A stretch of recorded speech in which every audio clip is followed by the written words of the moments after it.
Hello all, I am Sandeep Ligade, working as an assistant professor in A.G. Patil Institute of Technology. In mechatronics, we are going to discuss regarding the electromagnetic flow sensors. Uh, Actually, what a flow sensor is. So, flow sensors are devices used for measuring the flow rate, or you can say quantity of moving liquid or gas, simply. So, there are a number of types of flow sensors that is differential pressure flow meter, or you can say positive displacement flow meter, or if you want to measure a velocity, that's why velocity flow meter. And if you want to measure a mass flow, that's why mass flow meter. And one more sensor is that is a open channel flow meter. So there are different types of flow meters, or you can say sensors are used to measure the flow. So here we can see the electromagnetic flow sensor where the Faraday's law has been used, right? So we can see over here, magnetic flow meter operates based upon the Faraday's law of electromagnetic induction, which states that voltage will be induced in a conductor moving through a magnetic field. In a simple pipe, or you can say a hollow tube, where there is a coil which is energized by the electricity, you can say supply voltage, and due to that voltage, magnetic field is generated. And from that pipe, you can say hollow tube, if we pass the conducting liquid, right, water or something like that, which may conduct, and the rate of flow of that liquid, based on that, okay, EMF is induced, or you can say voltage is induced. As we know that the Faraday's law, when conductor cuts a magnetic field, EMF induces. So Faraday's law states that over here, Faraday's law E is equal to whatever the EMF is generated is equal to K, which is a constant, B is the flux density, D is the diameter, and V is the velocity of that particular liquid, already has been given. So magnetic field coils are placed on opposite side of a pipes to generate a magnetic field. We can see in the diagram. Okay, as the liquid moves through the field with average velocity v, electrodes sense the induced voltage. See, these are the electrodes. Two electrodes are there, and these are the field coils, right? These are the field coils. Fine. This is conductive process medium from where we can pass the liquid, and this is a lining, right? Similarly, this is a flange. SSC tube is basically called. Then magnetic field B, right, where it is generated due to this coil, isn't it? Now this is the simple setup of electromagnetic flow sensor, right? So from this tube, hollow tube, when we pass a liquid, right, what happens, whatever the EMF is generated is directly proportional to the flow of that liquid, right? Because here is a coil, this coil generates a magnetic field. Suppose this is act as a N pole, and this act as a S pole. So from N to S there is a magnetic field which is passing from this hollow tube also, right? When a liquid cuts that magnetic field, according to Faraday's law, when conductor cuts that magnetic field, EMF induces. So this is what the simple procedure. The output voltage E is directly proportional to liquid velocity, right?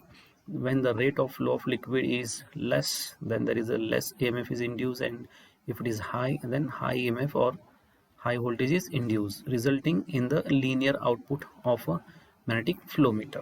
So this is what a simple setup of a electromagnetic flow sensors. So in a flow sensor, if you want to measure the volume, so you can measure the volume. No pressure loss can be measured over here. Pressure cannot be measured. This is the drawback of this one. And whatever the influence of temperature, pressure, density, or you can say viscosity of liquid or fluid, you can say, it cannot be measured over here. Okay, these parameters are not involved in this for the measurement, right? And overall, if we see, the installation of this one is somewhat complicated, right? But it is highly used for the mass flow, used to measure mass flow.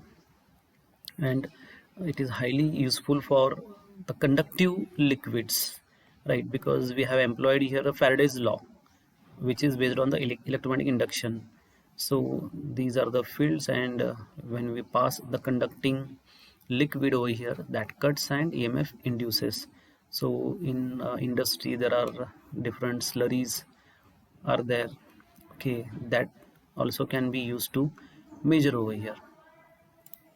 So advantages, here there are so many advantages, that is no moving part as such. Then electromagnetic flow can be used to measure industrial conductive liquid or slurry. No pressure loss, obviously.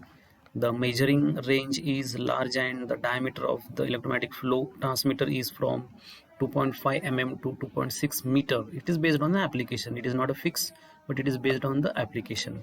The electromagnetic flow meter measures the volume flow rate of the fluid under test, and the influence of already we have discussed, that is influence of temperature, pressure, density and viscosity of the fluid is not involved in the measurement principle. And this is now disadvantages. It can only measure the liquid flow of conductive medium and cannot measure the flow of non-conductive medium such as gas and water for better heat treatment, right? If steam is there, such gas is there, that kind of parameters are not okay, cannot be measured with the help of such kind of sensors. The installation and commissioning of the electromagnetic flow meter is more complicated than other. The transmitter and converter must be used together and cannot be used with two different types of instruments. Okay, based on the application, whatever the transmitter and converter we have used, okay, uh, based on the application, it is different for the different applications. So that's why for one application, if you're using transmitter and converter, that cannot be used for the another applications, because as per the requirement, there are things goes to change. So used to measure the viscous liquid with dirt, right?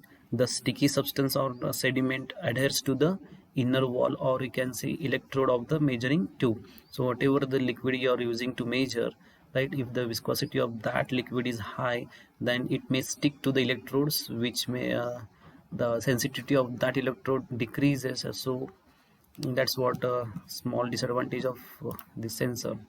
And applications, magnetic flow meter measures the velocity of conductive liquids in pipes such as water, acids, okay, caustics and slurries, used to measure mass flow. And last one, mining companies often use an electromagnetic flow meter to measure slurry flow. So there are a number of applications are there, right? So have you been through one more application, that is flow sensor? I need to discuss this one. Hot wire anemometer. If we see the Wheatstone bridge, in a Wheatstone bridge there are total 4 arms, R1, R2, R3, R4. Okay, so in a one arm, if we could connect one hot wire, isn't it, hot wire anemometer that we can say, right? So from that wire, when we pass a current, that wire get heated, and that wire is placed in a hollow tube, right? So depending upon the resistance of that wire, the bridge is balanced, and the current is passing from that wire. Then what happens, okay, when a liquid pass from that wire, we can say that tube, the due to the temperature difference, the resistance of that wire changes and bridge becomes unbalanced, and that change can be easily manipulated, and further we can measure the flow of the liquid. So in this way, with the help of hot wire anemometer, we can also measure the flow rate. So moving to the next point, that is a stepper motor. So there are wide variety of applications of stepper motors are there. So stepper motors are basically used in a clock, in a robot, or you can say in a printer. So with the help of DC motor, the different step angles can be achieved with the help of stepper motor, with the some additional setup over there. So wide variety of applications are there with the help of stepper motor we can use over there.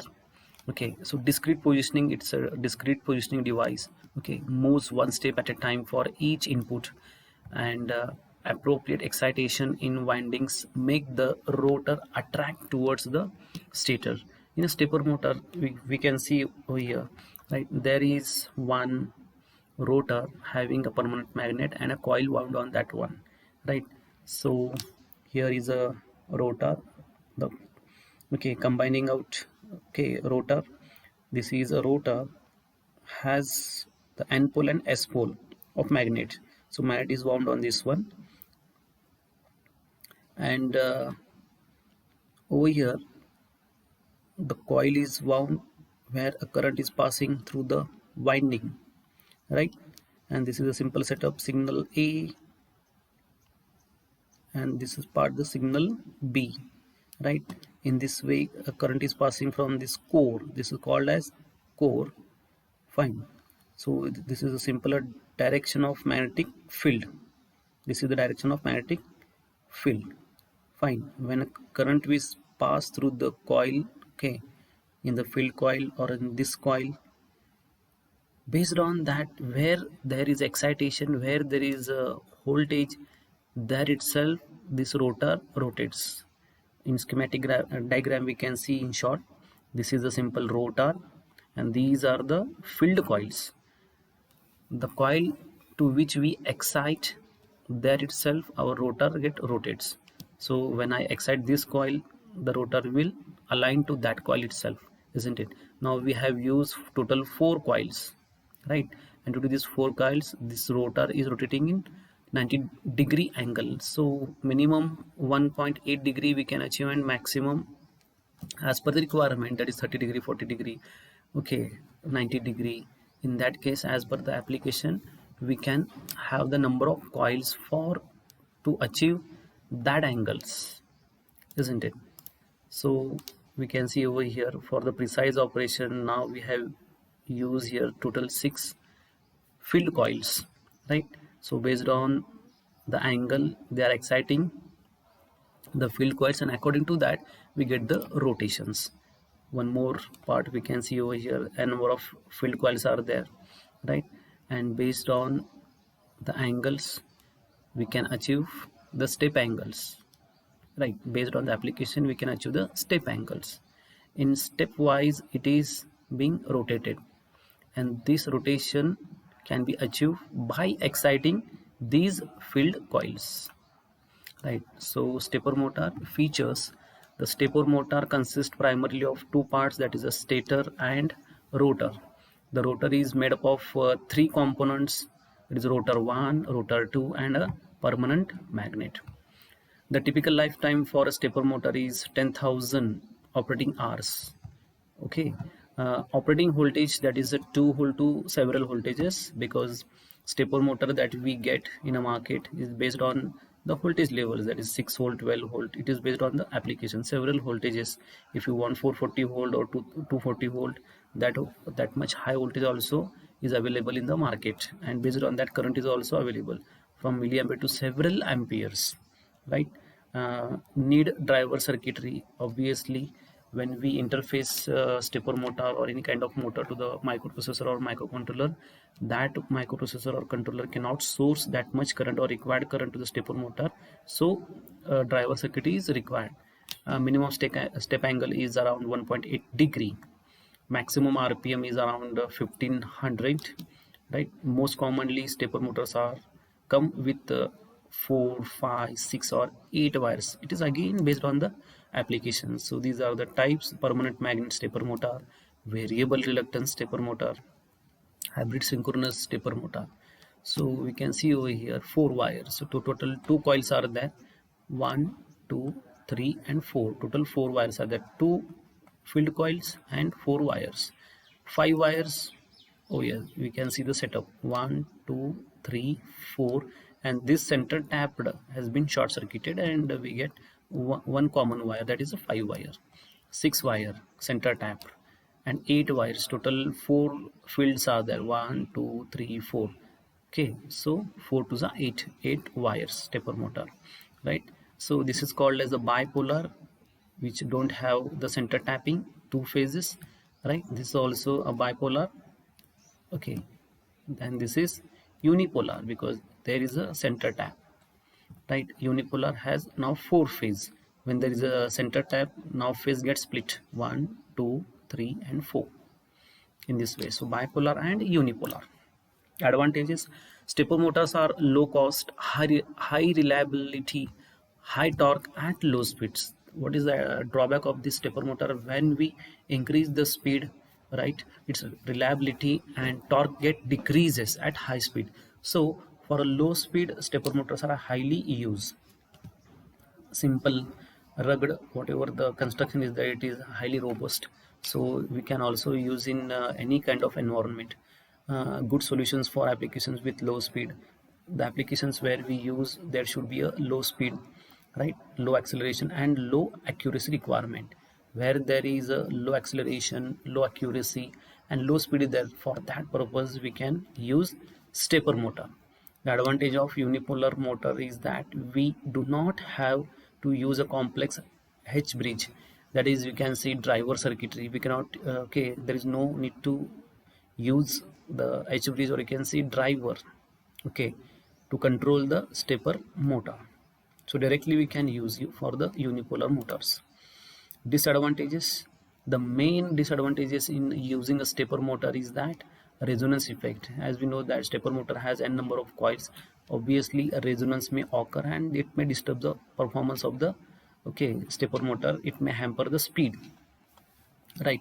So resonance effect often exhibit at low speeds and decreasing torque with increasing speed. Obviously when we increase the speed, torque get decreases in a stepper motor. Only a simple driver like ULN 2003A or L293D or 2008 A, B, C series are there, so that driver can be used to operate a stepper motor. Okay, that is additional circuitry. That's why it is a disadvantage. Okay, we'll do the task satisfactorily, but there is one disadvantage of unipolar motor. Okay, the torque generated by them is quite less.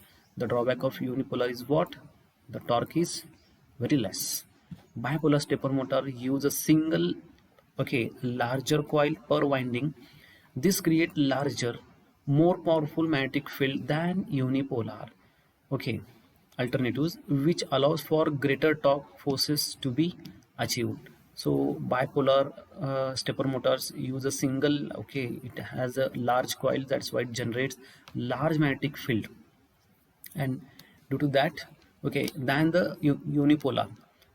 But okay, which allows for greater torque force to be achieved. Okay, so widely stepper motors, bipolar stepper motors use a single, or you can say, or larger coil per winding, where the larger, or you can say, maximum magnetic field is generated than the unipolar. Okay, so it is a simple alternative. Bipolar is the simple alternative to the unipolar, but drawback is what? It requires larger coil. So the what called construction, we can say, cost of that one and the size goes bigger. So applications of stepper motor, that is clocks. It is used in clocks, analog clocks, robots, printers, satellite. Okay, in satellites. So, and applications such as hard disk drive. Okay, drives, antennas, telescopes, and some toys. Fine. So thank you very much.